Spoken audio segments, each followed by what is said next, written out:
今日幼廷备了土产，借此中秋佳节，赠予京中勋爵官宦。窦阁老也受了他重礼，交往频繁。你怎么看？儿臣不会非议朝中重臣，且北方力争奏请加赐米粮。朝中唯有窦阁老精通外族之语，能纵横捭阖。若仅凭这些便弃之不用，辽东百姓难安。你不疑心庆王与窦师叔交好，借此削弱你储君声望吗？父皇龙体有恙，此时兄弟相争便是大不祥，更会加重朝中捕风捉影、排除异己之风，使百官百姓失望于朝廷。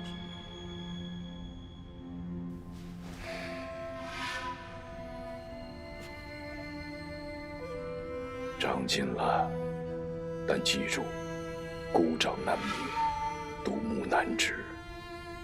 为君之道，你该向你弟弟学学如何立宪下士。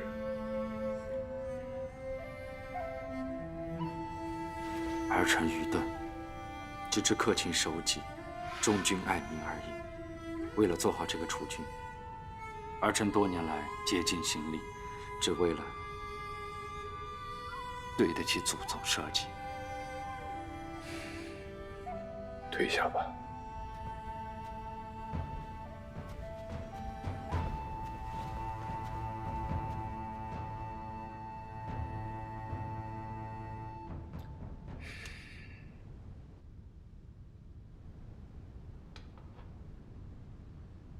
你以为太子如何？事关储君，老奴哪敢妄言？你也是看着他长大的，这孩子看着傲慢寡言，心却仁厚，真年年寿辰，旁人都投其所好，送祥瑞，送术士，这孩子却每年从各地给朕送蝗虫、秧苗、丝棉，连做样子都不会，哪会结党拉拢？真不知该怪梁继芳是教太好，还是教傻了。陛下苦心，储君清正不阿，才会得忠臣良将效忠。幼生是天下人的太子，也是朕的儿子。燕堂这把宝剑，他也该知道如何握紧了。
原来太子几次三分，是在监视和警告，并非拉拢。太子目光所及是江山永固，他已然把皇位当成自己的了。他不是幕后之人。若太子殿下示威，而庆王真的想拿到帝位，他会做什么？首先是兵权，朝中掌兵的勋贵本就看好庆王，加上辽东开了马市，掌管着边境贸易，多少没得养得起。窦氏叔如今掌管着兵部，监管着朝内外所有的兵马调度。他若向着庆王，便可瞒天过海，直捣京城。其次，他需要在谋逆前，让朝廷重臣替他闭塞言路。若能释手，他还需要文臣的支持，才能稳住政局。果真如此，除去武伯，还有6部九卿以及大内，这其中必然藏了不少支持庆王的人。早就听陈先生说过，木川能做到工部尚书，是万皇后提携的。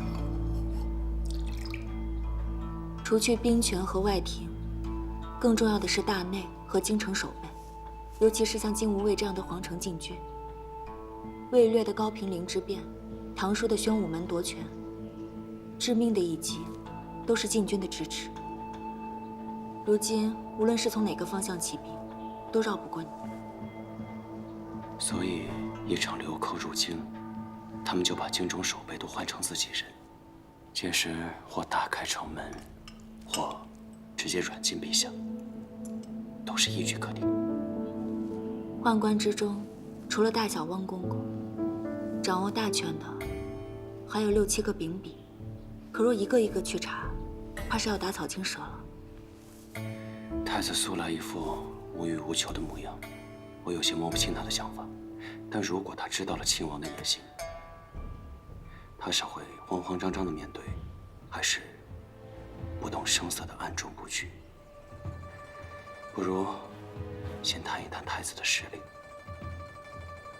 庆王的胜算要大一些，但如果投靠了庆王，就算他日后登基成功了，那也是窃国之举，乱臣贼子，不论成功与否，都没有什么好下场。怎么，如今殿下还没坐上这皇位，便迫不及待要绞杀助力之臣？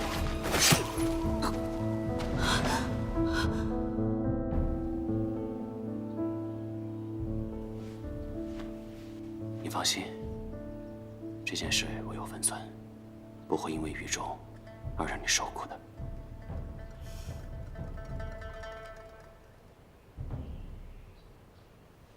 武伯助庆王结党谋逆，架空皇权，一旦被查实，便是罪不可赦。祖母、父亲乃至我都会被株连。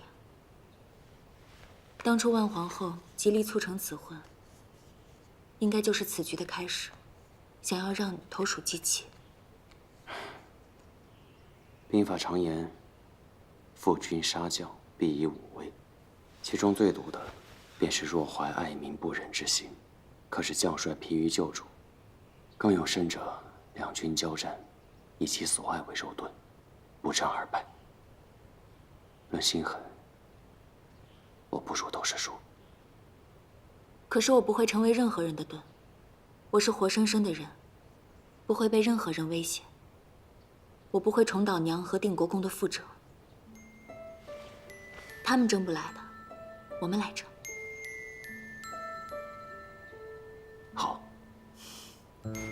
以后每个月我都会帮你染一次头发，这样就不会再让你变成白发小老头了。一言为定。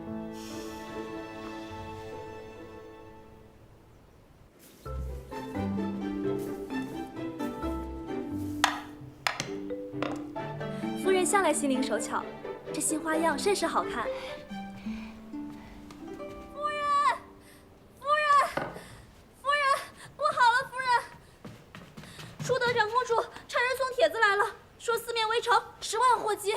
怎么回事啊？3缺1。啊？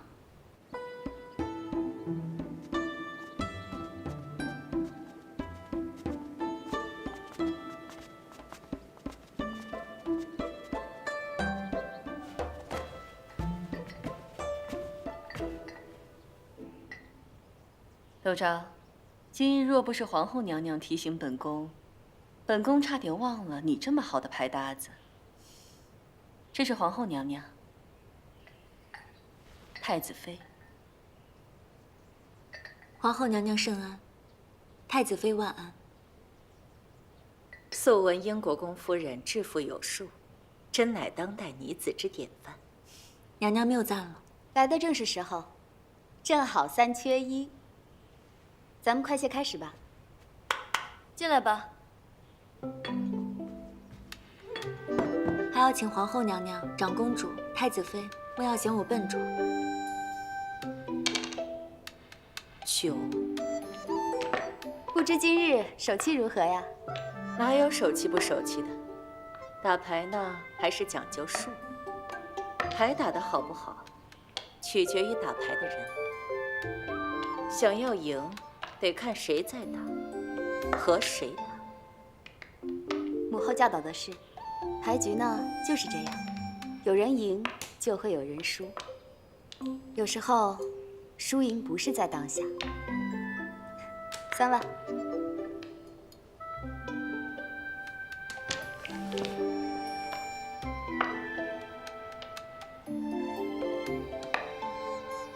糊了，加7万。哎，我还不信了。来，再打8圈，我看你手气是不是这么好。一时运气好而已。牌局如何啊？还得是看母后。8圈，一个长公主，一个皇后，一个太子妃，这打的不是牌，是我窦昭的命。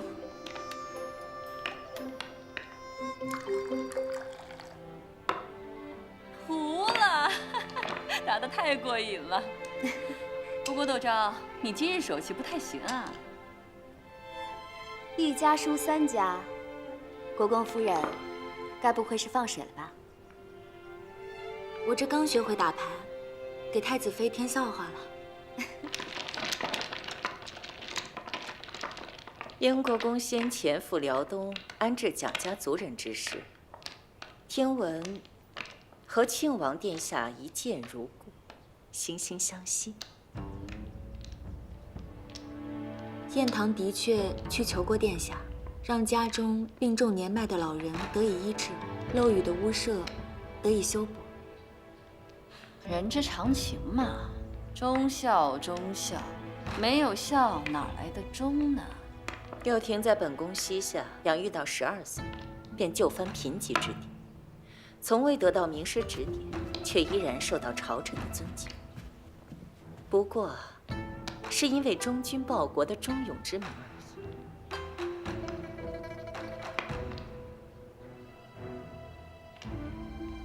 胡同，哟，糊了。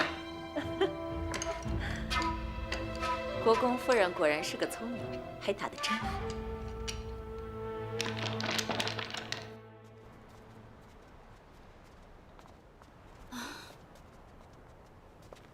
夫人不是打马吊吗？怎得这般疲惫？从午后一直到现在，真没想到这打牌的人怎么这么有精力。这牌局可不简单啊。那谁赢的最多？从牌面上看，肯定是皇后娘娘。哦，国公夫人，皇后娘娘有事召见，烦请夫人移步坤宁宫。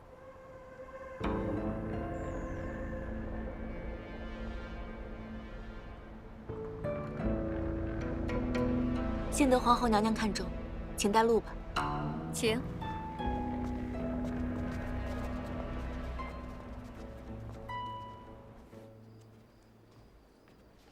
娘娘，英国公夫人到了。皇后娘娘，帮手可算来了，来帮本宫瞧瞧这些纸张。圣上厉行节俭之策，上到穿衣打赏，下到用纸，都需缩减。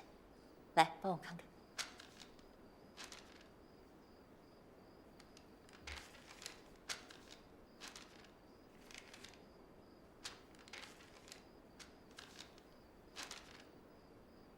宫中号纸年逾900万张，其中半数用于编书造册。竹纸、麻纸虽价廉，但易遭虫蛀，不易保存，不如用这种草纸。若在京城尽地造纸，精简工艺，可削减开支40%。若用部分旧址重置，可结余更多。果然是懂行的，省去本宫不少功夫。娘娘谬赞。英国公夫人绘制兰歇，志业有数；英国公更是英勇双全，国之栋梁。如去辽东练兵，便能安民护国。只可惜了这身子。劳娘娘挂念。辽东的雪灵芝300年一株，听说可生死人肉骨，而这雪元丹中是加有1钱雪灵芝。英国公夫人精通医理，不如试试是否真如此神奇。之前史大人也想把此物送给英国公，没成想他看都不看，直接把史大人给踢了出来。虽说这夫唱妇随，可是夫人就真的能将生死置之度外吗？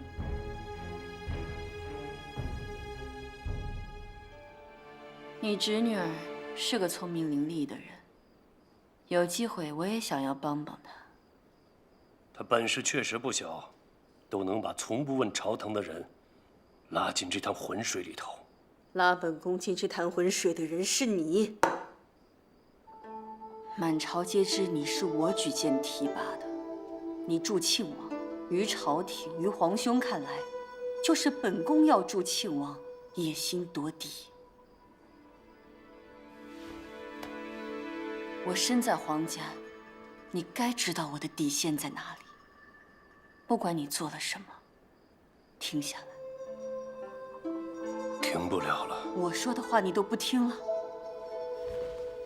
殿下息怒，本宫没让你跪，你就不许跪。身为臣子，没有不跪的道理。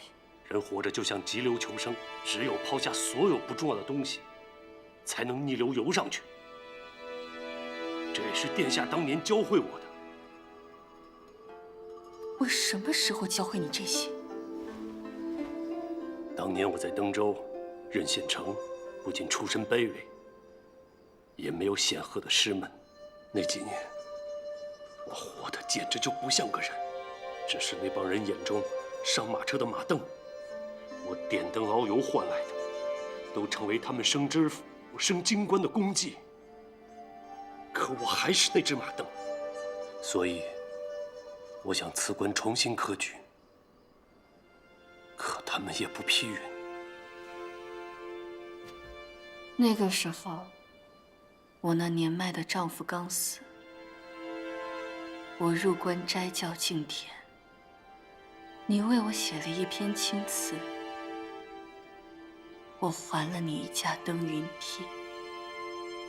如今你已经是赐府了，还不够。你为我写的青词很好，我该为你做些什么？微臣只想辞去此职，重新参加科举，取得好名次，去一个能施展志向之地。没有那样的地方。我为你写了封举荐信给吏部，下个月你就是海盐知县。微臣只想靠自己。走捷径并不是一件羞耻的事情，什么尊严信仰，那都不是现在该谈的事儿。我抛下了许多，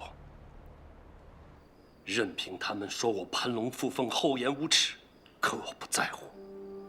我就是想看看，曾经牺牲尊严或执念换来的捷径，究竟能走多高，我就该走到多高。我们北楼窦家，纵然挑货郎起家，可凭我，也能成为屹立不倒的名门大族。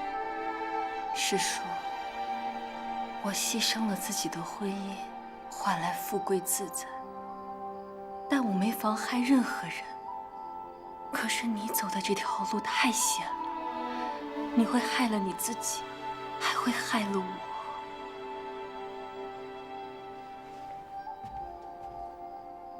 殿下，微臣会帮您。终有一日，殿下想要的一切，臣都给得起。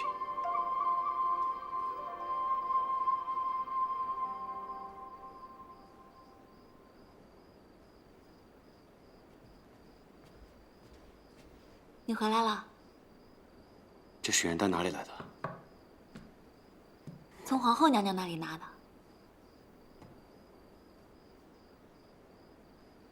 她想要拿着所谓解药来哄我俯首称臣，可你明明清楚我不会为了求活而违心谋逆。我知道，你要报仇平冤。可这雪灵芝，陈先生寻了多次都未寻到，如今这丹药就在面前，总得要试一试吧。皇后和亲王就是想利用这一点，万一这血丹真的有效，让我有了救活的希望，你会舍不得我死，而我也舍不得离开你。到时候我们就会想要第2颗、第3颗，他想要什么，我们都只能听之任之。以后的事情以后再想办法解决。但凡有万一的希望，我都要你好好活着。那我们便震碎了皇后的愿，她是在拉拢英国公府占庆王岛。我知道皇后娘娘别有用心，但是你放心吧，这个丹药是我偷来的。偷来的？我设法探到，今日庆王会运送一批珍宝给皇后，其中便有雪原丹。不打！都赶走！有什么值钱的宝贝？走！我既不要占庆王岛，还要我的夫君好好活着。对不起，寿国，是我错怪你了。过去，我以心为真相为复仇，不管不顾。但如今你给了我这个家，我不再只是我自己。我答应你，哪怕将来遇到无法两全的局面，我一定会守护这个家。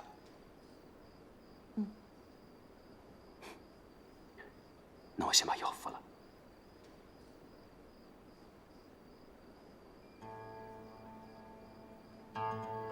那时，他已投靠庆王，定已服过雪原丹，却仍旧满头白发，有毒发之状。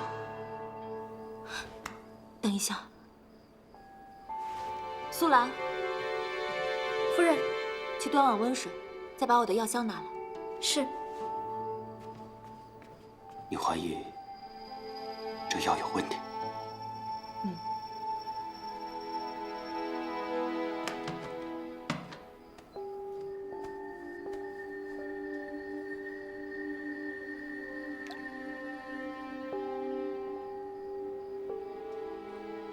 中毒时血呈紫黑色，若真是解药，想来会有反应。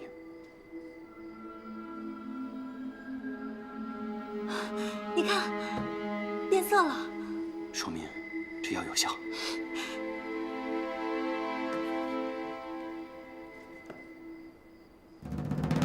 寿姑，表姐，寿姑，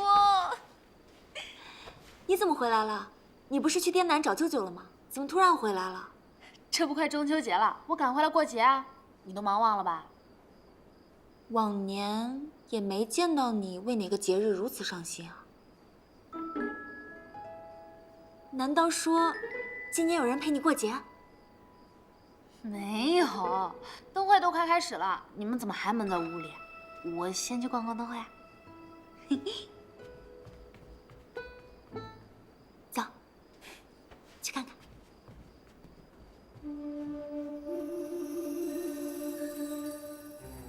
堂堂天子脚下，竟然有贼人抢劫，真是天大的笑话。暴徒看起来是苍北帮余孽，苍北帮已经全部被剿灭。再说，怎会如此巧合？偏偏雪原丹就在其中。难道是窦昭？不对，他当时拒绝的那么义正言辞。既然白送都不要，他们何必要大费周章来抢呢？看来这些人只不过是谋财罢了。肯定不是谋财那么简单。窦昭精于算计，一定是他。敬酒不吃吃罚酒，要不然属下让人将那窦昭带来。不可。现在无凭无据，奈何不了他。既然不能为盟，那就只能做敌人。开灯谜了，开灯谜吧，姑娘。2万年一次，猜中了，送一盏花灯。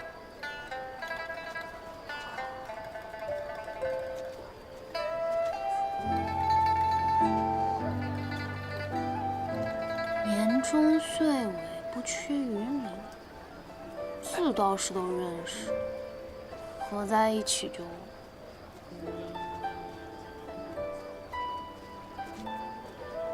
林字。林，我看看，还真是林字啊！没想到陈千户武功那么高，还那么聪明。来，您的花灯。好可爱，小兔子，真可爱。你看，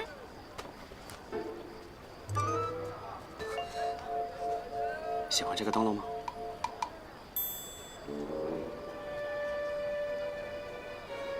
啊，喜欢。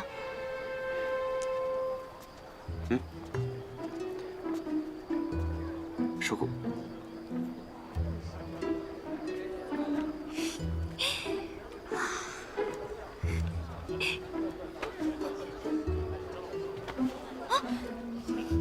怎么了？我感觉有人跟踪我们。谁啊？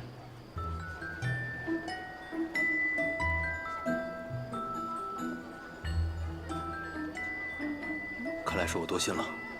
那走吧。你拉我做什么？不能耍赖，我们有赌约在先。你若此时打扰他们，那便是出侵。我没有想打扰他们，我只是怕别跟丢了。走吧，走。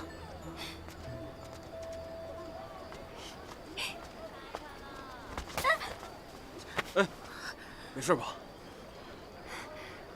没事。我背你吧。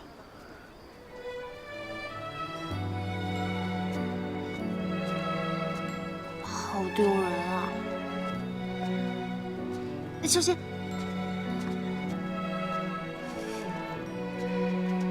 我要掉下去了。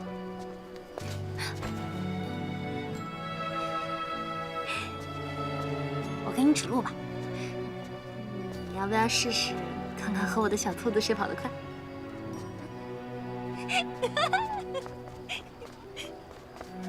怎么一眨眼的功夫，他们就不见了？再找找。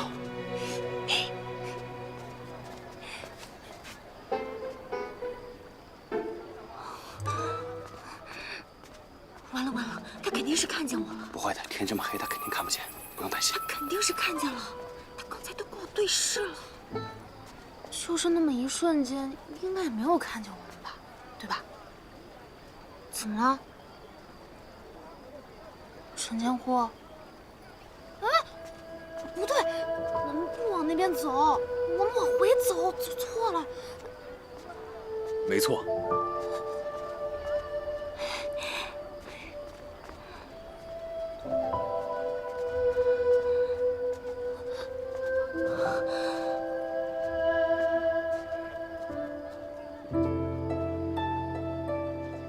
世子，夫人，赵小姐崴脚了，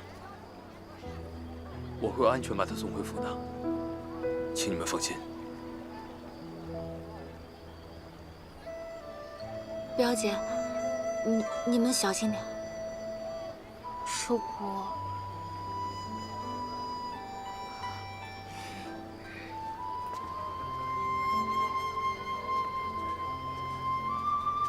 无论如何，这陈家敢站出来当面说清楚，也还算有担当。夫人还要跟吗？不跟了。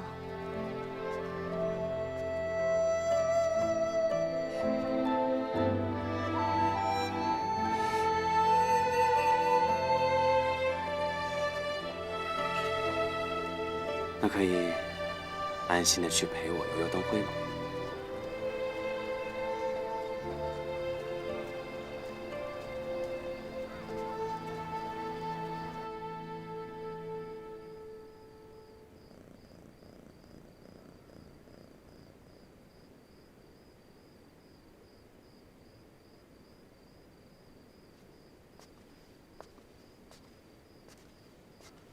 二公子，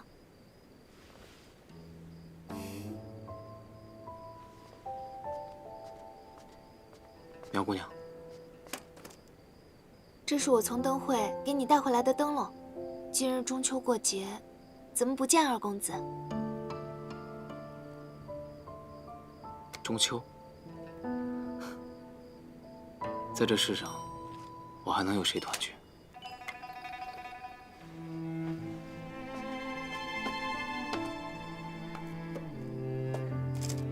这是刚做的定胜糕，里面加了点花生，我特意为公子留了一点。中秋节吃糕是步步高升、平安快乐的好兆头。多谢苗姑娘。可是，你说的这些都不可能了。公子，人的路是要一步步闯出来的。昔日，我家里遭逢变故，也是我们全家人一起咬着牙硬扛，把最苦、最难的都扛过去，日子会慢慢好起来的。你尝一个。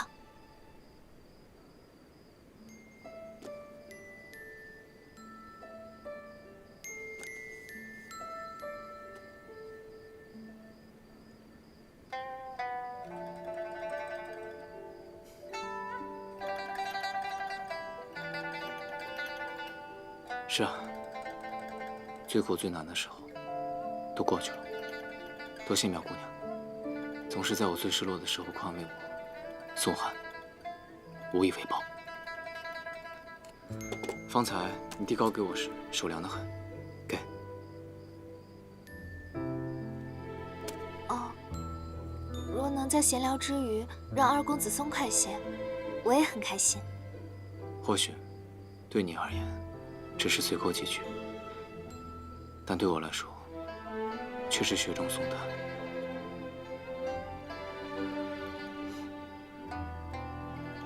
我不能再躲下去了，我要走出这个院子，挺直腰板的活，闯出我自己的路。你看，一片寂静中，月亮才美。是啊，我记得有首诗，什么月啊、竹啊的，是什么来着？荷叶无月，何处无竹柏？但少闲人，如无两人者耳，对吗？对。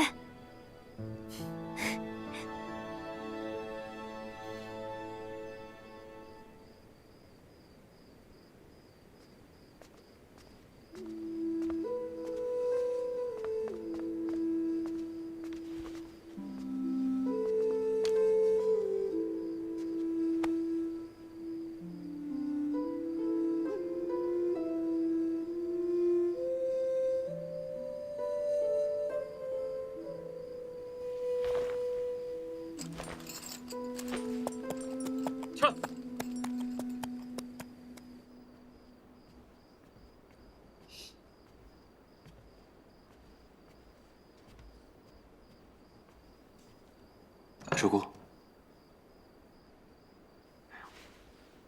守姑，怎么哭了？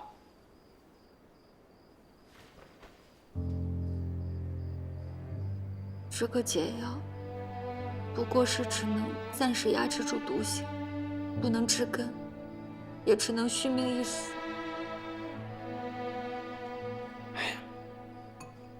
没关系的，你看，我现在不是好好的吗？再说了，这毒说不定以后都不会再发了，总会有办法的。别哭了。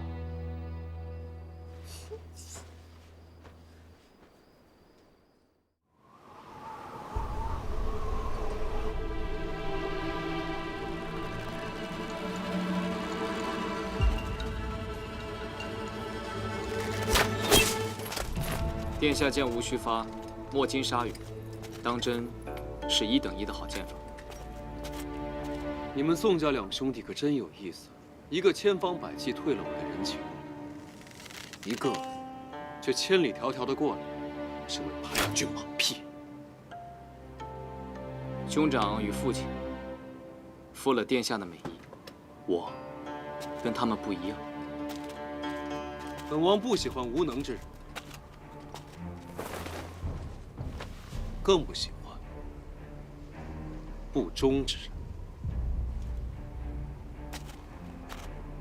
昔日是宋汉没得选，可如今我想自己选一回。我不甘心一生都低人一头，我只需握住一个机会，而日后我所还报的，必不输于宋墨。怎么说？适才殿下练剑，剑把未至，弦已放，可见是常与这剑把配合习练，对他的走向早已烂熟于心。只是到了战场上，这情况变化莫测。依我看，殿下需有人陪练，以防情势变动，这样殿下方可百发百中。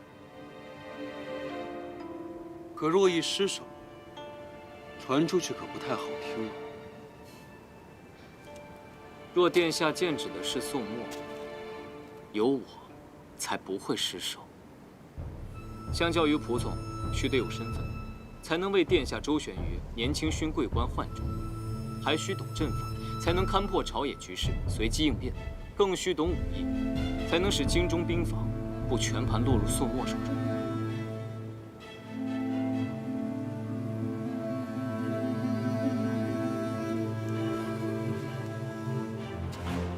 照你这么说，仿佛是本王需要你，更甚于你需要本王啊！若殿下将家世、武艺、计谋分开论之，我不是殿下的最优选，可我三者兼有，更有置此地而后生的决心。兵者诡道也，我生来便是宋墨无法摆脱的一枚诡旗，也唯有我能助殿下在无声中搅动风云。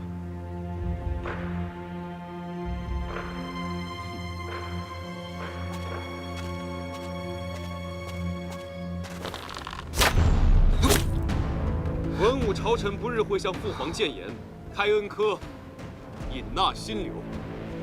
你若有能耐挺进会试，本王定重用你。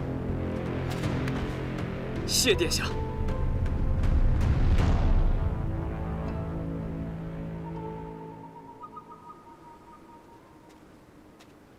老师，宋汉一言一行，俱如老师所言。老师神机妙算，驱虎吞狼罢了。宋汉已入绝境，若他不能成长为一头猛狼，以他多疑阴刻的心性，只会日日活在恐慌和内疚之中。那时候，他才叫生不如死。宋汉的处境，与本王别无二致。他在宋家，就算再有本事，宋墨也不会允许他出头。他始终是名不正言不顺的监生庶子。只有投靠本王，从龙定鼎，他将来才有证明的机会。老师真是深谋远虑。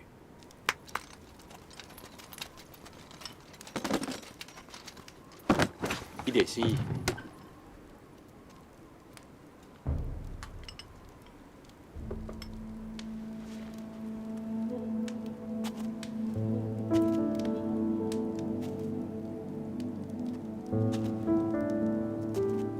看着他们搬过来，我都觉得累。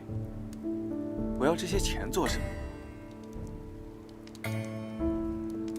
爸，老师这是要去哪？回京啊。本来皇后娘娘的赏识，加上殿下又好学，我是准备帮你成就一番大业。可你呢，满地金银，满嘴恭维，半句实话不给，我又何必自找没趣呢？想要灭口，便找人跟上来。老师且慢。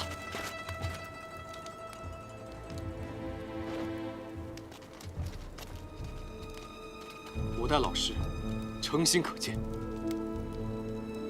诚心可见。定国公是如何死的，你是只字不提。多疑弄忌的主，只会把我好端端的棋局给搅乱。老师教训的是，定国公及诸案始谋，我定会全盘相告。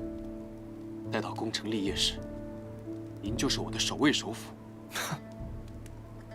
这个位置，你也是这么允诺给窦氏说的吧？老师与窦氏书都是我的左膀右臂，只是窦氏书奉上马氏作为诚意，连亲侄女都可以不顾。可老师至今还未能帮我招揽下宋墨。宋墨，他可是皇帝的亲信，招揽他，岂不是跟皇帝作对？又有哪个皇帝能够允许呢？届时你又该如何？难道从千里之外的辽东起兵造反？你有这把握？可不除他，终究是个隐患。金吾卫是皇城禁军，万不可落入他人之手。所以啊，我才让你收揽宋汉。朝堂上不便做的事，便从内宅下手。他为了爵位，兄弟戏强，到时候便是宋家的家务事。无论哪种情况，于你而言都是百利而无一害。学生明白。这苏珊味道真不错哎。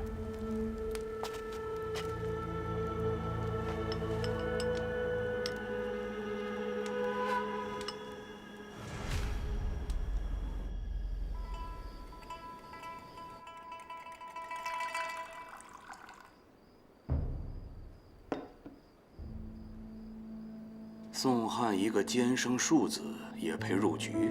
上尉认为此人奇货可居，如果用得好，说不定可以改变棋局。位卑志远，野心勃勃，这样的人更心甘情愿地被驱使。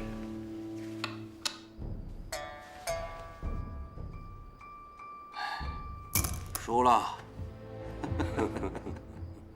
穆阁老如此相让，是有事相托？不瞒窦兄啊，犬子这文才文举是没指望了。至于这恩科武举，我穆家也需要一阵东风啊。朝廷将才匮乏，圣上格外看重这次武举。上尉让我调任考官，想是已有确定人选，恐怕要让穆阁老失望了。哎，不在其位，不谋其政，这考场如何行事，那么还得看窦兄的眼色。出场文考，倒可以斟酌一二，不过这武考，可是要见真功夫的。阁老放心，只要文考能过，犬子别的不说，这拳脚功夫还是能露一手的。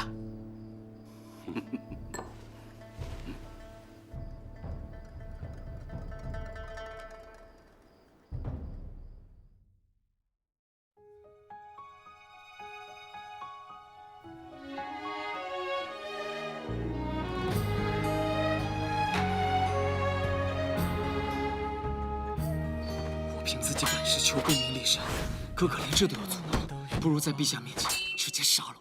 宋唐王现在是众矢之的，为了你自己，为了窦家，你都不能跟着他去冒险，离开宋唐。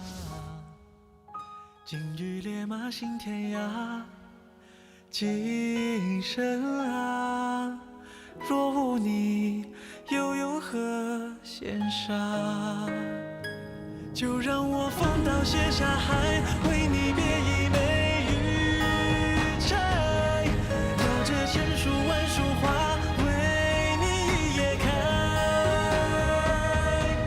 繁华多无奈，烽烟若自来，我必将挽你手，穿过尘埃。我要将你捧我怀，深海之深外，从此世界大千都皆可留白。满城春月花彩，愿不及你粉黛，何须再上高台？我要风刀卸沙海，这即为你带金枝钗。